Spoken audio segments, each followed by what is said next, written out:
Okay, this is how you make sounds using the sound template for Ableton Live.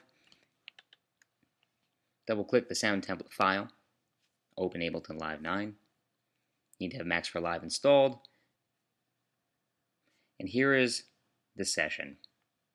So what we notice here is a Max for Live patch and just a sound over here. I'm using the grand piano.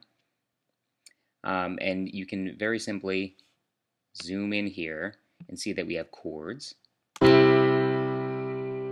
Chords voiced differently. Chords voiced differently again. Scales.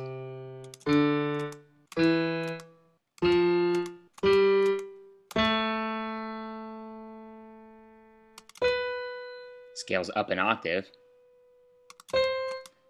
Scales up another octave. And then some patterns.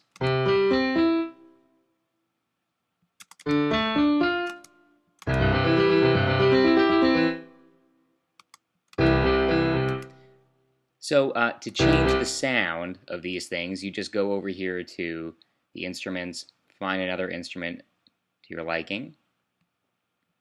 You can audition them. Sure. So then you grab that and just replace it over the grand piano part. Do not let it replace the MIDI transposer part, because this is really important when you are playing chords. This is not a good sound.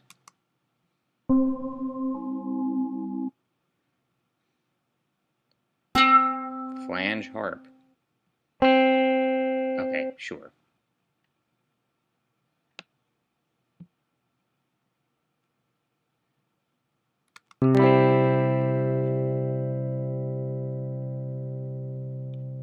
Okay, so if we wanted to play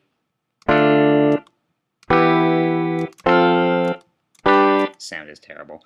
If you wanted to play this in the key of C major, that's what's playing it right now, but you can easily transpose this to F major or G major.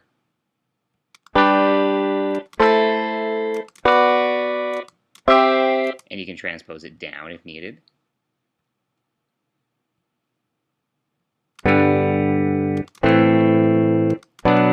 But the default is C major and not transposed down. So the concept is that you click on one of these units here, go to File, Export Audio Video. If you get the key command, Command-Shift-R, really helps things along. Make sure Normalize is on, 24-bit, 44.1. Click OK. Since you highlight it, it's going to only render that region that you've highlighted. Click OK. And what do you want to save this as? Well, you should make a new folder called whatever this sound is, guitar distorted.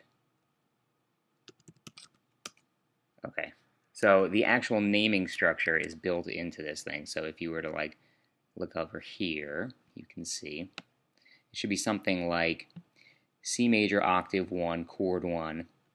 For example, like if this is C major, D minor, so you should name these things like C major octave 1 chord 1, D minor octave 1 chord 1. If you transpose it up an octave, so if you were in F major like this would be F major octave 1 chord 1, G minor, A minor, right? So the idea is that you don't duplicate chords then. So then the 3 chord here is going to be F major, right? So, or the 4 chord here is going to be F major. So I'm going to highlight this part, click, okay, and I'm going to save this in here as C maj octave 1 chord 1. Okay. So then this would be like, right? So then this would be C major octave 1 chord 2, because it's the second voicing. Get the idea?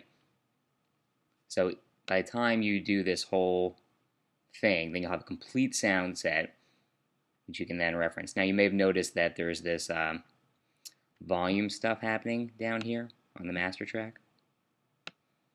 That's to make sure that if your sound has a lot of sustain on it, that things fade out toward the end. Watch it go.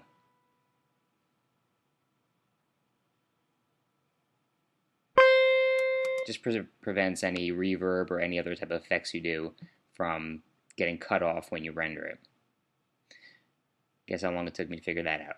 Okay, so back to the patterns. The patterns have some extra space on them. You have to render the complete region, even though they don't last till the end. And the idea is that you then set the loop point inside of the software so that it only loops this certain section. So only 1 second of looping, as opposed to the total 4 seconds that this loop lasts. That's easy enough to do. And again, the same thing. So you would render this thing as C major, octave 1, pattern 1. Easy, buddy. He didn't like that pattern. And then here's like pattern 2. And then there are just extra patterns you can work with. You can always edit these things and change things around and do whatever you got to do. Just make sure that you don't render anything without having this sort of volume scheme in place. Here's just like a test pattern you can use. Helpful if you're changing the timbres of these things sort of in real time. After you make a file, you're happy with everything, then do File, Save Live Set As, and then save this someplace.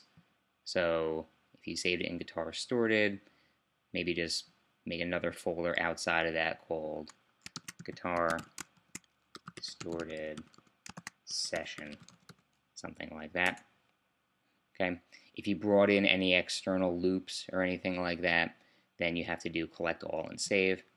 In this case, it's just going to bring in this max patch that I put in there. And that's it. It won't let you save over the default template, the test pattern thing that you opened, just as a precaution. But keep a record of these things. Keep a record if you use third-party libraries. I would say that it's a good option to just use the Ableton Live libraries, but listen to the samples. Make sure they sound good before you go through the whole rendering process. It's pretty awful when you make a whole sound and then you realize, a little too bassy, a little too bright, or the reverb is way too much. So listen to these things first with good headphones, on speakers, in your car, over your friend's house, at the diner, all that. Ciao.